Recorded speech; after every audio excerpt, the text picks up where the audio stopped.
Hello, everyone, and welcome to week 3 of the MConnects crash course on intellectual property. Sorry for the late start. We were having some technical difficulties, and one of our guests is not quite in yet, but hopefully he'll be popping in soon. My name is Jennifer Judge Hensel. I'm with the University of Michigan College of Engineering, and I'm going to be your host today. I'm joined today by our first guest, which is Bryce Pills, a law professor at the University of Michigan, working in the Entrepreneurship Clinic. Hi, Bryce. Nice to see you again. Hi, Jennifer. Thanks for having me. Our second guest, Imran Ali, is having some technical difficulties, but hopefully when he pops in, he'll be able to join us. He is with Schiff Hardin, and he focuses his practice in patent infringement and trade secret litigation.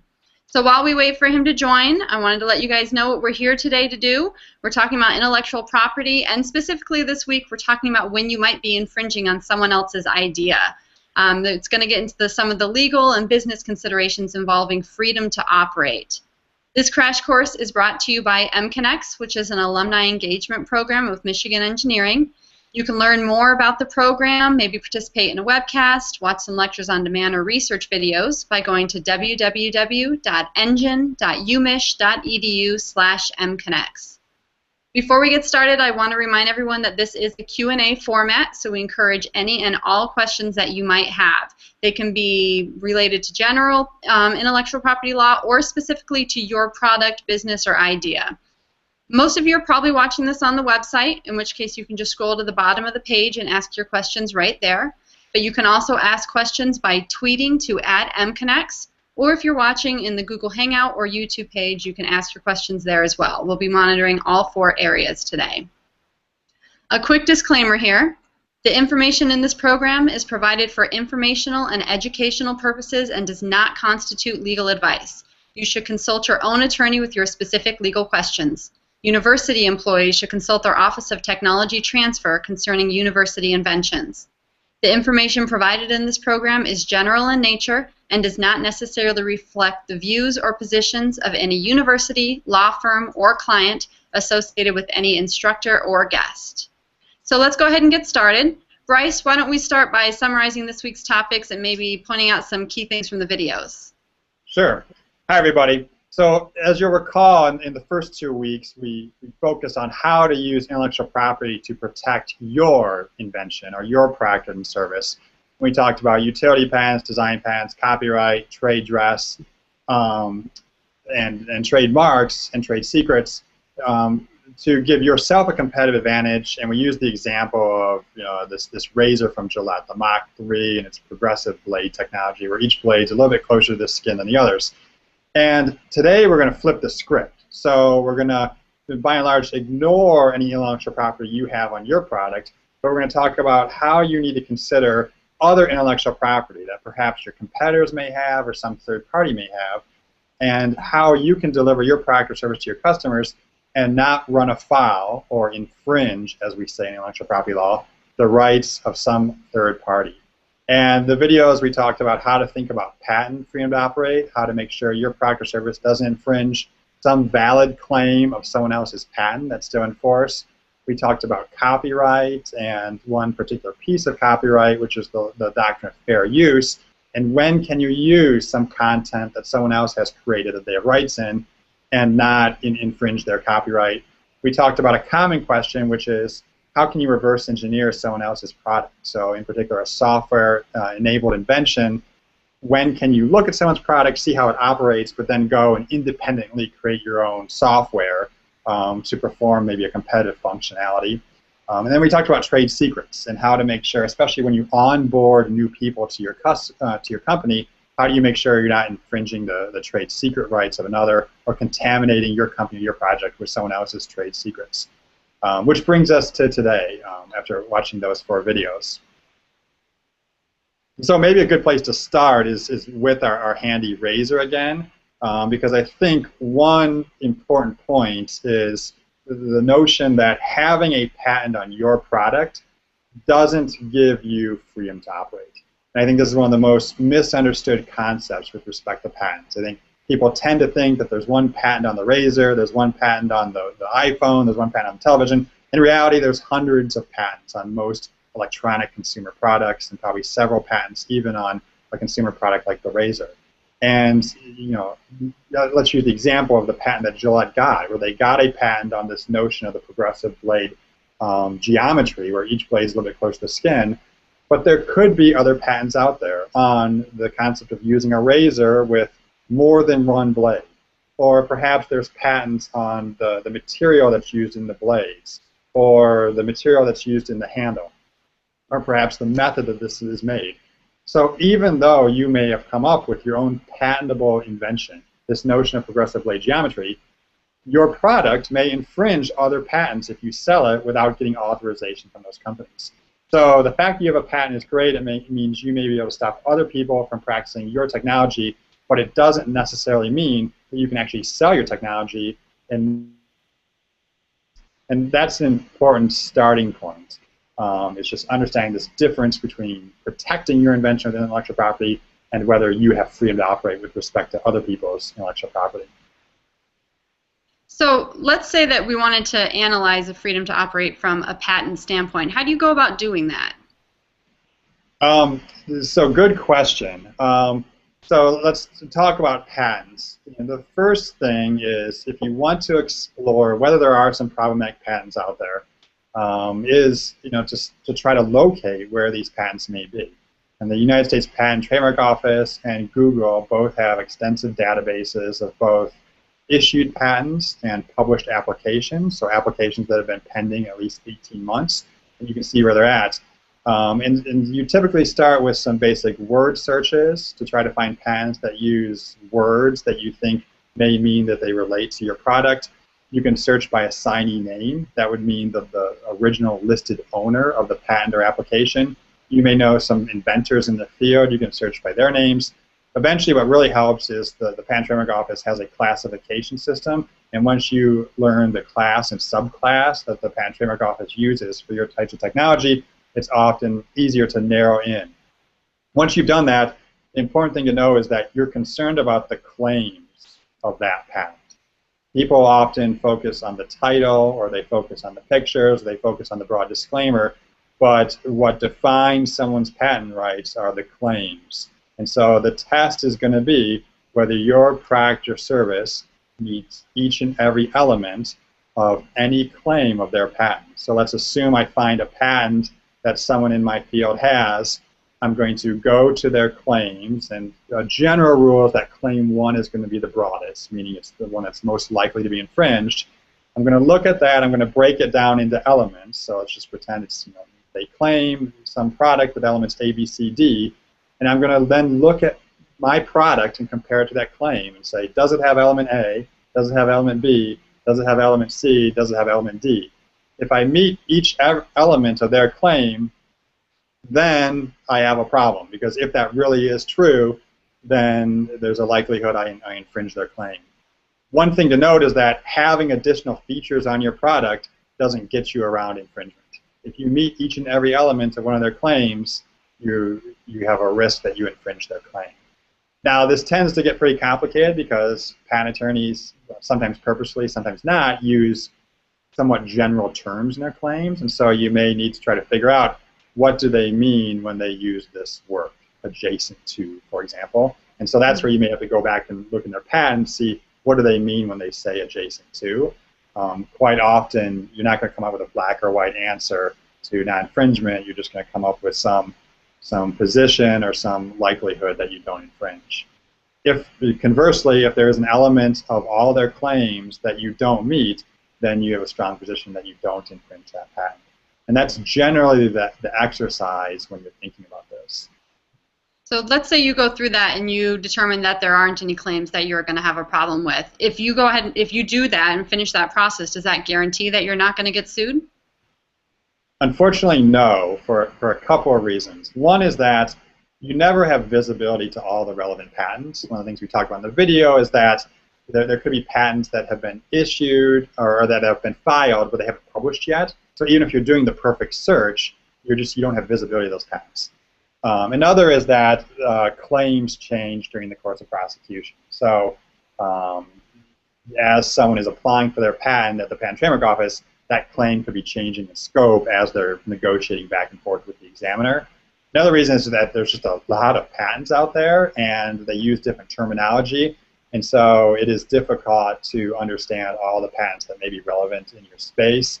And then the last reason is that these claims use words to define the scope of their technology, and those words are often ambiguous, and so often even reading the claim, spending a lot of time using a qualified patent attorney, what you'll come up with is positions why you think you don't infringe, but you may not have certainty. The owner of that patent may have a different view as to the scope of that patent, or maybe is willing to be pretty aggressive at taking a broad view as to what that patent covers, and maybe they're willing to sue you even though it's not crystal clear that you do infringe. So I think one big takeaway from this is you are never certain about freedom to operate. This is something that is much more of a business inquiry. How much of an analysis are you going to do? What are the resources you have for doing this analysis? And then just understanding that it's iterative and maybe something you have to revisit from time to time. Okay.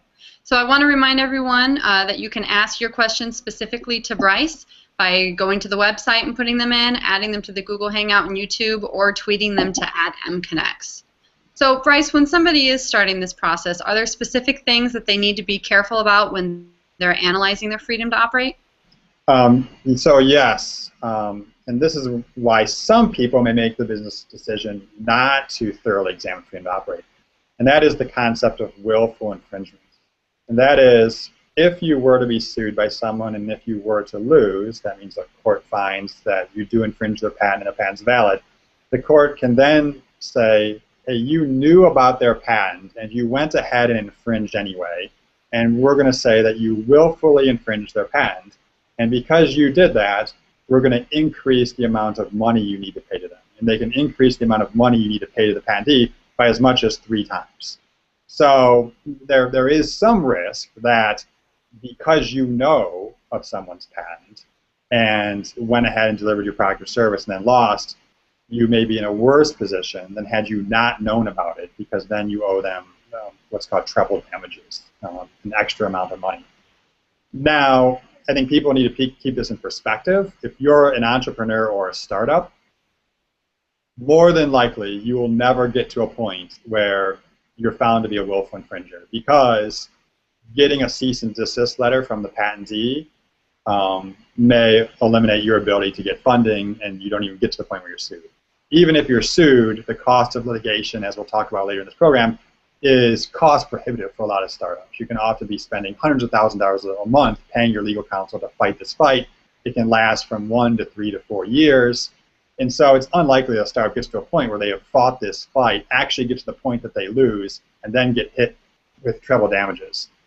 For most startups, it's more important to actually know the scope of patents out there, even if you are marginally increasing the risk of willful infringement. You're just better off to have your eyes wide open to the risks in this field, because knowing about the risks allows you to either prepare for them or mitigate them by perhaps changing your product to move it away from what your competitors have patented.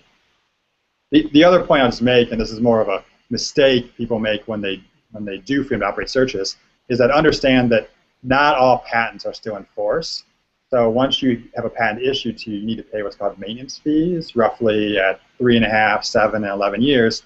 And these fees are in the thousands of dollars for most companies, and they increase.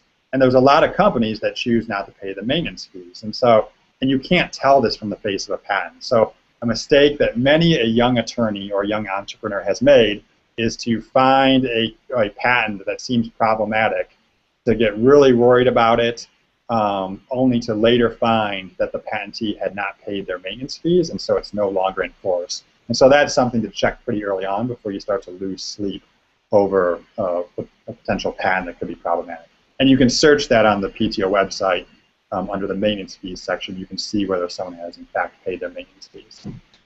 Interesting. So it sounds like it's pretty important to do this freedom to operate analysis. Is it a necessity, and when should they start doing that?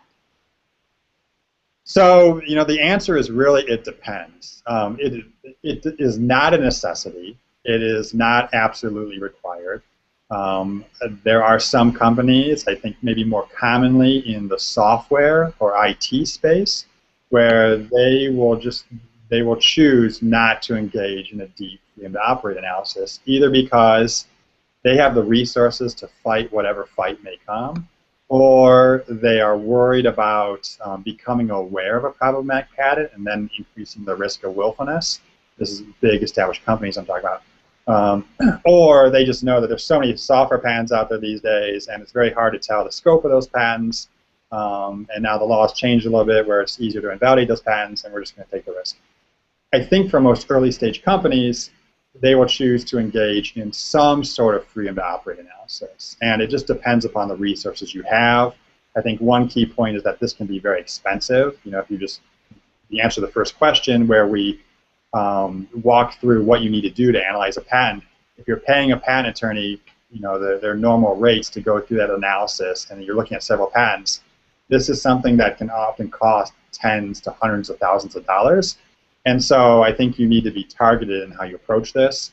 I think what most startups do is they have a couple of known competitors, and so kind of think about what your conversation is going to be with an investor. There's probably going to be some slide you put up where you say, here's our competitors, and here's where our product is better than their product. These are the things that matter to customers, and we beat them. We have better features. You need to also be prepared then to answer the question, what type of intellectual property position do those companies have, do those known competitors have? Because even if your product is better, it doesn't matter if those companies can prevent you from even selling your product or service. And so I think most entrepreneurs are doing at least an initial investigation into their known competitors to see what their IP position is like and to figure out whether you have freedom to operate or at least be prepared for any risks in that area. So let's say that you do become aware of a problematic patent that's out there. Do you have any options to avoid infringing on that patent and yet still continuing in your business? Yes, you do have options. In fact, you know, there's probably a lot of people would say that, you know, for anyone out there developing a technological product, you're more likely to actually find a patent or two that you should be concerned about. And so sometimes I see people overreacting, which is, oh my goodness, we found a patent, you know, they've covered something close to what we're doing, should we just stop what we're doing? And one way to think about it is, no, now the analysis is just beginning. And so I think you have a couple options. One is you want to make sure you really read it closely and understand what those claims cover and what their limitations are.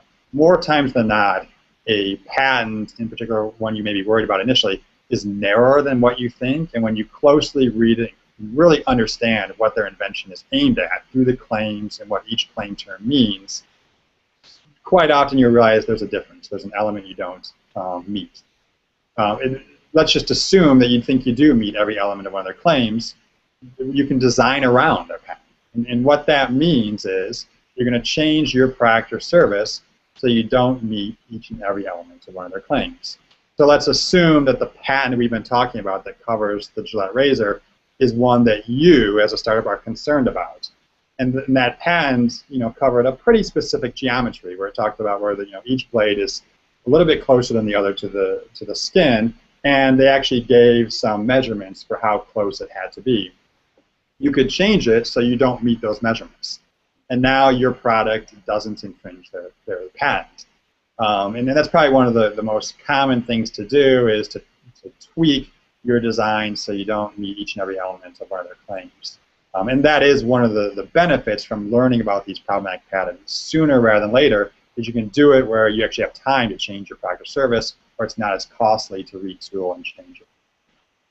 One thing to be aware of is some patentees can have what's called pendency, and that means they can have one patent that has issued, but they can have filed what's called a continuation patent off that initial patent, which basically means that they're continuing to apply for new claims.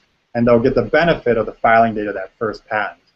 And that can be a good position for a patentee because they can sit there and kind of see what the market is doing and tweak their claims to cover what people like yourself may be doing to design around their patent.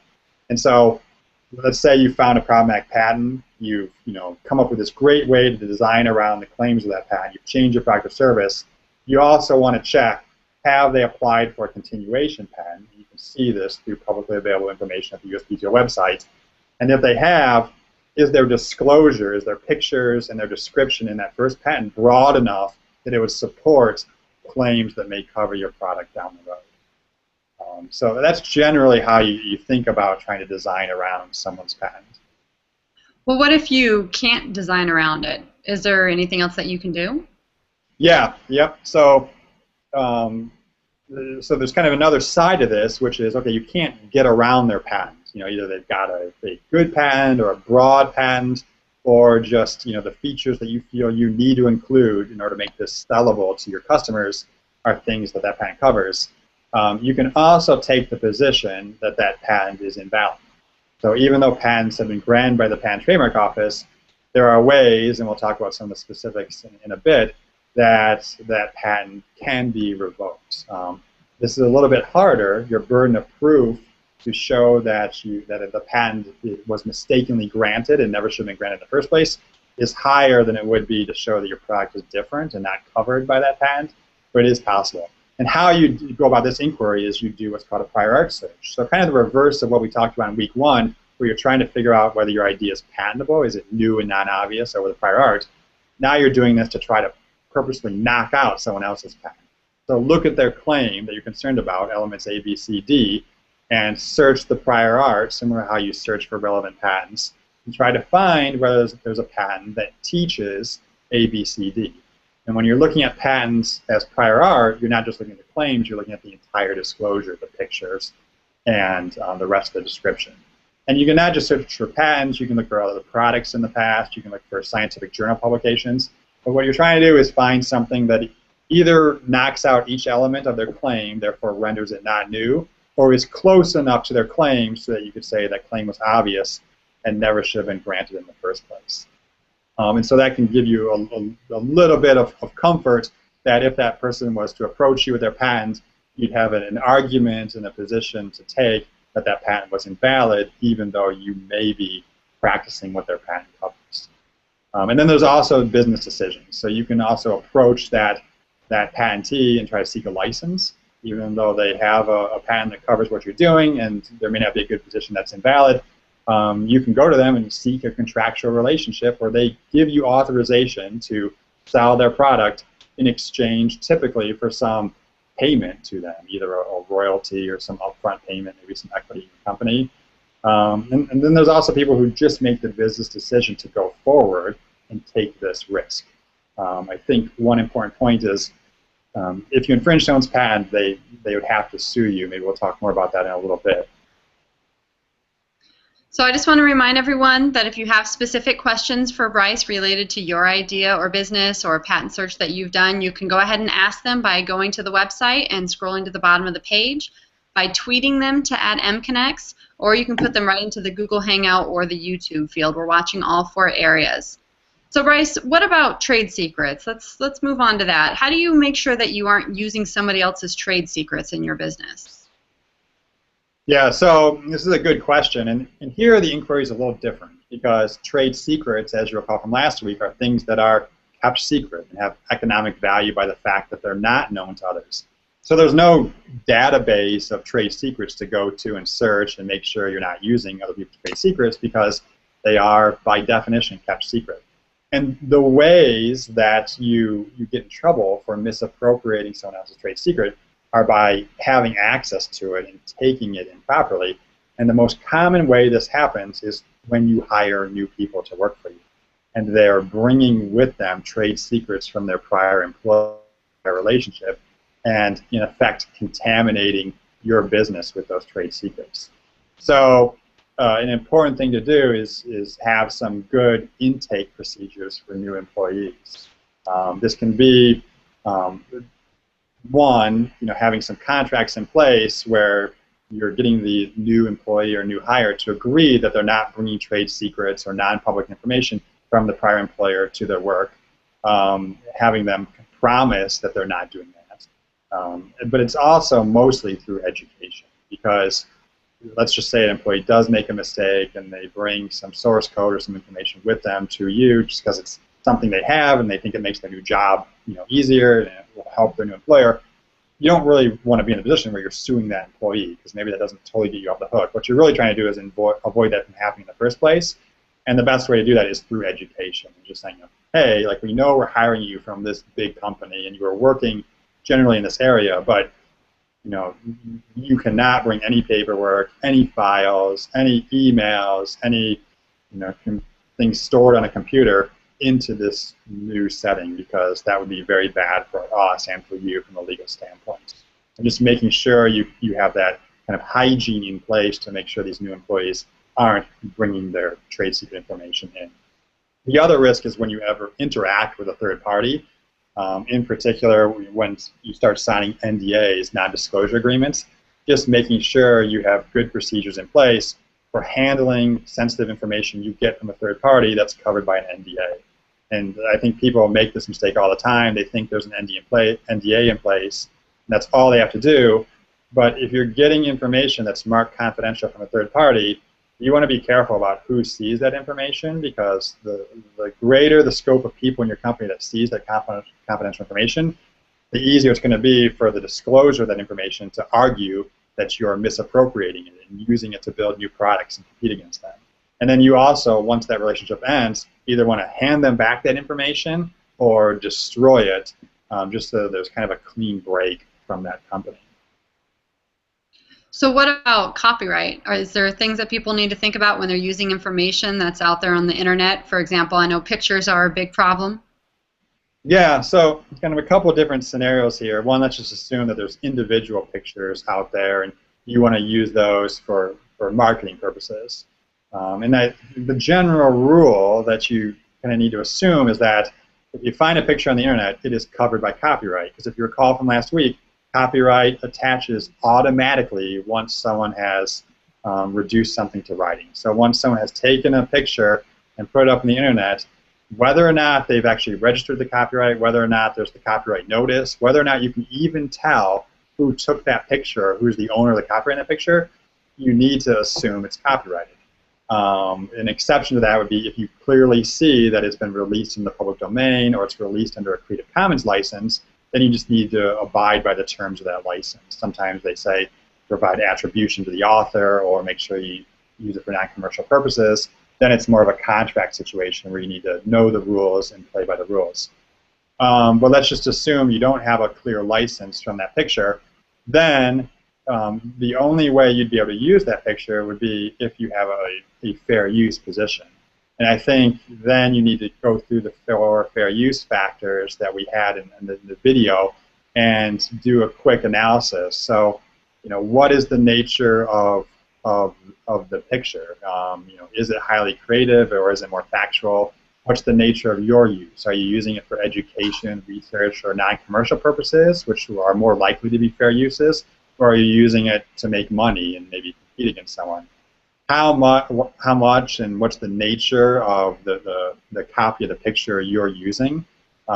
So in books or songs, people often talk about, if you don't use the whole thing, if you use a small portion, it's more likely to be fair use. With pictures, more times than not, you're using the whole thing, but maybe you're using a lesser resolution of the picture, or maybe you're using a thumbnail version of it, and that's more likely to be fair use than using the full high-resolution image, which could be a competitive product. And that gets us to the fourth factor, which is how likely is your use to harm the market of the copyright owner? And that gets at what's the nature of the resolution you're using, how are you using it, are you using it for commentary purposes or something more competitive? And fair use, you're very seldom going to get to a position where you feel absolutely comfortable with something. So if it's a really important use you want to make this the header for your blog, or use it on your website, or use it in some advertising where it would not be easy to change this if you found out that the owner of the picture was upset, then it's probably better to either go and find a picture that's available through Creative Commons or public domain and is freely available, or to contact the owner and say, hey, can we use this for this purpose? The other big issue we see with pictures is where there's a database of pictures and you want to use those databases for some kind of data-driven purpose, either be able to search across the pictures or do something where you're not just taking a copy of the picture and showing it on your website. And here you kind of get into this intermediate use line of copyright cases that involve picture databases, Google's book search technology, some of the search engines used by universities that digitize in their libraries. And generally speaking, if you've made a copy but solely for the purpose of searching across it and extracting data from it, you're in a much better position to make a fair use argument, because you're not likely to be harming the market of the original picture, and you're going to be able to argue that your use is transformative. It's for a different purpose than the original picture was taken and exploited.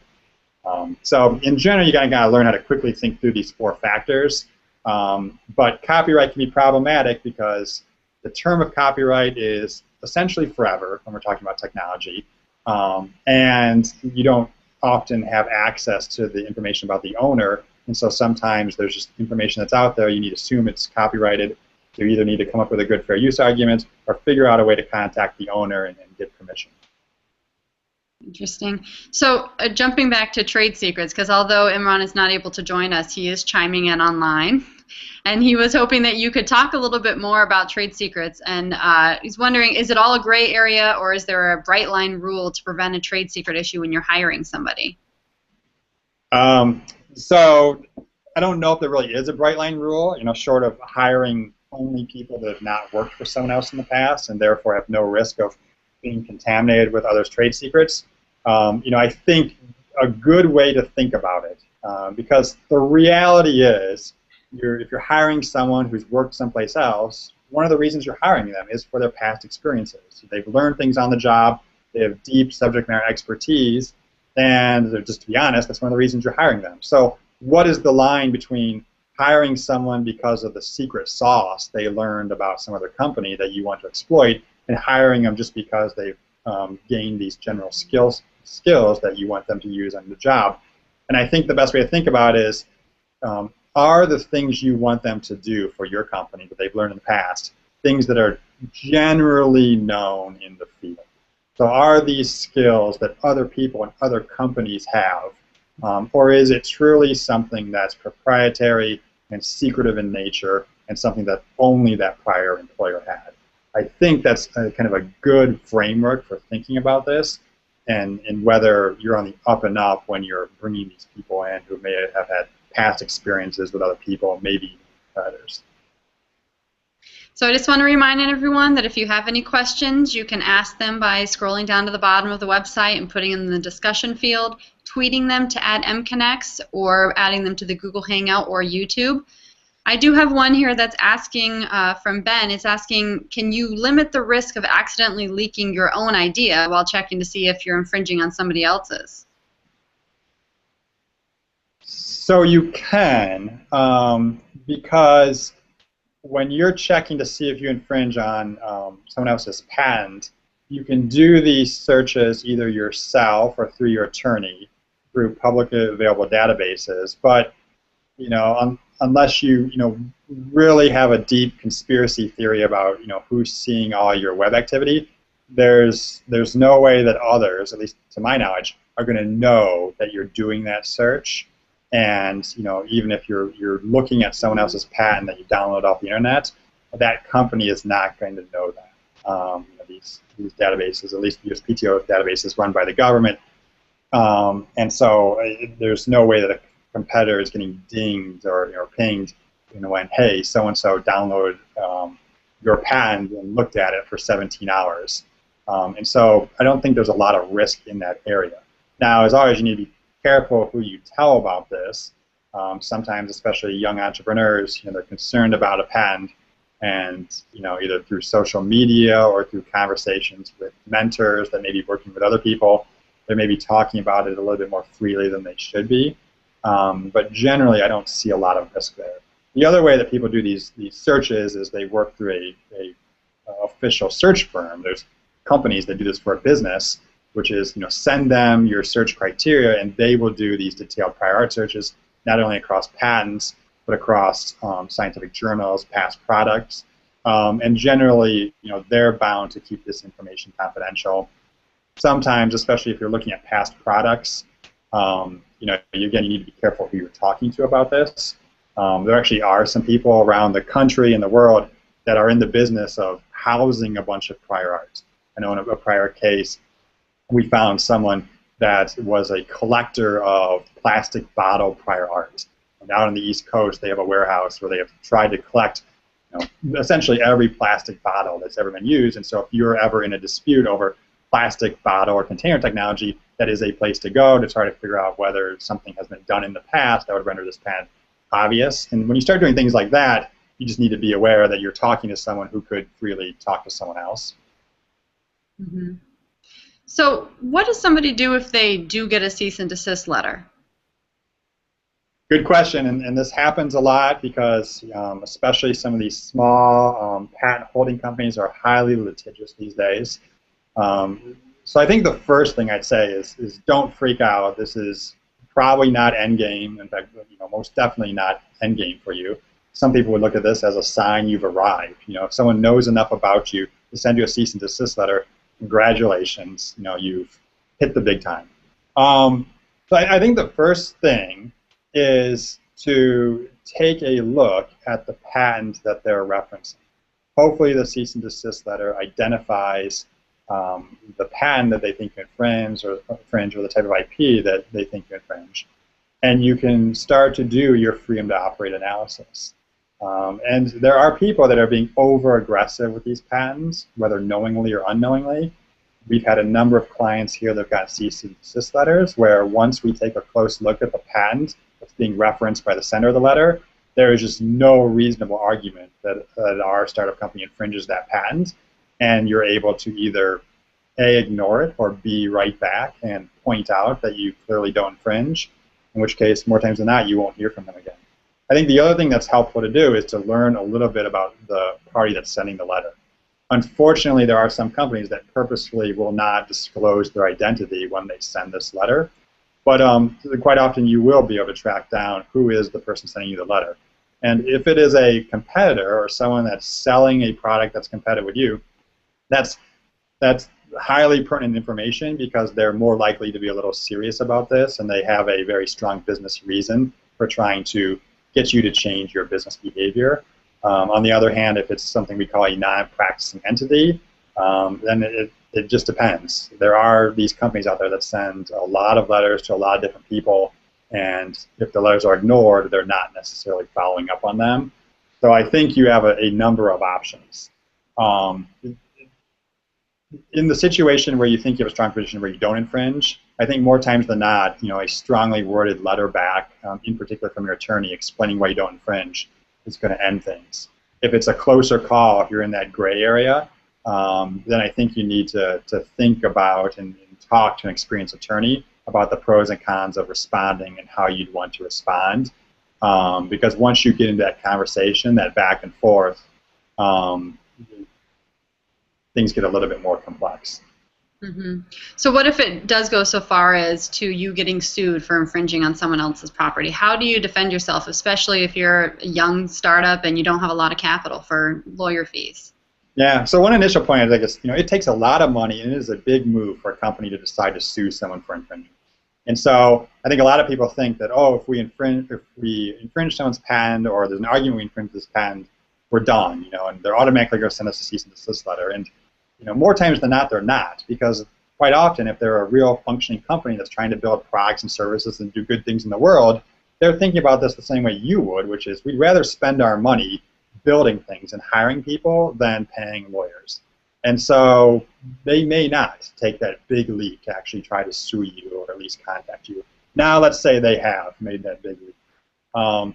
In some ways, it depends how much you know about them. You want to learn about them, learn what their motives are, because your ideal resolution would be something short of fighting this all the way and coming to some business resolution, which is, can we work out a license?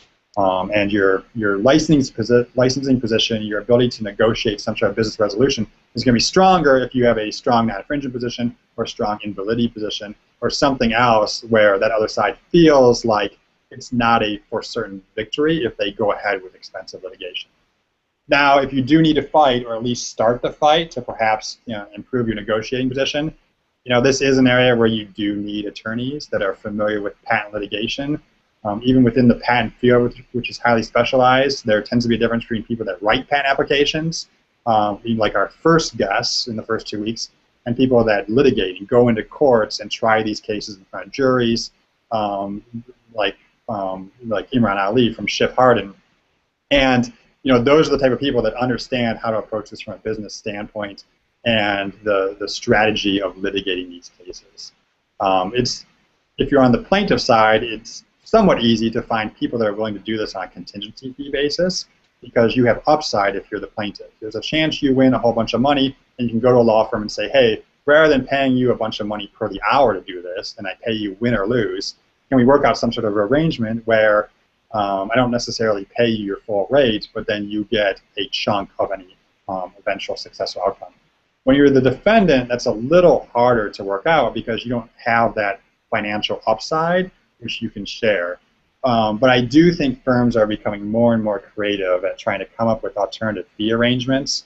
Whether it's putting collars on how much they bill you, whether it's having some successful outcome kind of milestone payment, or whether it's just being a little bit more flexible because in many ways attorneys are entrepreneurs too, trying to build their practice, and sometimes you can find an attorney who maybe hasn't tried a whole bunch of cases but is good and is looking for the opportunity to get their trial experience, and those are the types that maybe can be a little bit more flexible with their fees. But it helps a lot if you can get someone who knows what they're doing, because quite often this is an exercise in standing up to the bully and showing them that you're not just going to roll over and that you're willing and capable of fighting this fight, at least for a while. And sometimes that changes their thought, the plaintiffs, the patentees' thought process about this. Mm-hmm. So we only have a few more minutes. If you guys have any questions for Bryce, you want to go ahead and get those asked quickly, you can put them on the website, tweet them to @mconnects, or enter them into the Google Hangout or YouTube. Bryce, what is the penalty if you are found guilty of selling a product that infringes on someone else's patent? Right. So there's a couple different things. If the plaintiff is also selling a competing product that is covered by the patent, then they are most likely going to try to seek what's called an injunction, and that is a court order telling you to stop infringing their patent. In many ways, this is the worst thing that could happen to you because if you're trying to sell a bunch of these and you have a court that says, no, we found you infringed on this patent, stop selling that. To change this design once you're in production and marketing of it so that you don't infringe is hard and costly, and you're probably going to need to take these off the market. From the financial side, there's two primary ways that courts calculate damages. The one would be a lost profits claim. This tends to get you your higher numbers, not always, but generally. And a lost profits damages award would be what are the profits that the plaintiff lost because of your infringement. So generally this is the plaintiff's profit margin times the number of your sales. And you'll get this number that you would then need to pay them. Again, for most startups, this is more money than you have, and so you have either not gotten to this point, or if you get to this point, it's a pretty significant business development, not simply writing a check. But this analysis gets pretty detailed. So in that lost profits analysis, you can come back and say, hey, if we weren't, we didn't take all your sales. So even though we sold 2 million of these last year, those weren't 2 million of your sales that we took. There's other people selling these, and even if we weren't selling these, those 2 million sales would have been split between these 3 different people. Many times the damages case is the case within the case. The reasonable royalty way of calculating damages would be what royalty rate would we have agreed to back when we allegedly began infringing the patent. And that is going to be some percentage, probably, of your sales times the royalty base, which is the number of your sales. In a lot of cases, these numbers can get pretty high, which is why, again, coming to some sort of business arrangement before you get to that point is ideal for a lot of people. Because in addition to the money that you may be ordered to pay, you're paying your attorneys along the way. The other side's paying their attorneys. So a lot of things to think about. Mm-hmm. So we only have a few minutes left. Bryce, is there anything that we haven't covered that you want to make sure and tell our audience?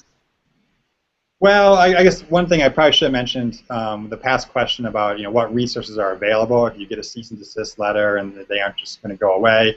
And I should mention there's more and more pro bono legal services out there. I think as a profession, the legal industry realizes that there's an access problem, and while the big companies can pay for these high-profile law firms that charge a bunch of money, there's a bunch of other people that need legal help too, and it's important for us to help them. There's law clinics at law schools that will take on matters pro bono. And you have trained attorneys that work supervising talented law students that can help out. I know there's one initiative started by the App Developers Alliance to help app developers that are threatened by non-practicing entities, and to help them figure out what is their risk of the patent that's asserted against them, and to help to begin that fight. So, and I think it's worth really looking around, even if you're cash-strapped, don't have money to pay lawyers in the traditional sense. You may be able to find some people that have aligned interests with you that are going to help you under a different arrangement. The other last point I'd make is a question that comes up a lot with patents, which is, I've heard about fair use for copyrights. If I'm just using someone else's patented technology for research purposes, for non-commercial purposes, maybe I'm just using it to try to improve it and design around it, is that still infringement? And the answer is probably, that there really is no fair use defense for patents. You can use copyrighted material non-commercially in a fair use way, and you're okay. With patents, there is not a broad exception like fair use. And so you need to realize that even if you're not using someone's patented technology to compete against them and to really reap a lot of commercial gain, that technically that's still an act of infringement. Now, whether you're using it in a way they'll ever know about it is a separate decision to make, but you do need to be careful. Great. Well, let's go ahead and end the discussion here for this week. We're sorry that Imran wasn't able to join us, but if you do have questions for him or for Bryce, you can still ask them on the website. They can chime in at any point and answer some of your questions. Next week is going to be the final week of our series, and the topic is going to be on forming your company. We're going to cover how to start off on the right foot by making sure your startup owns the intellectual property in its product or service. Remember, you can get started right away. Start on Monday by watching the videos and asking your questions at the bottom of the page. Bryce will pop in from time to time and answer some of those, and then also we can capture your questions for the Hangout later that week. And if you weren't watching this live, or if you want to come back and watch it again later, it will be available on the website, as are the previous 2 weeks. So thanks a lot, Bryce, for being with us again this week. Thanks, everyone. Had fun. And we will see you next week, and we'll see all the rest of you next week as well. Thanks for joining us.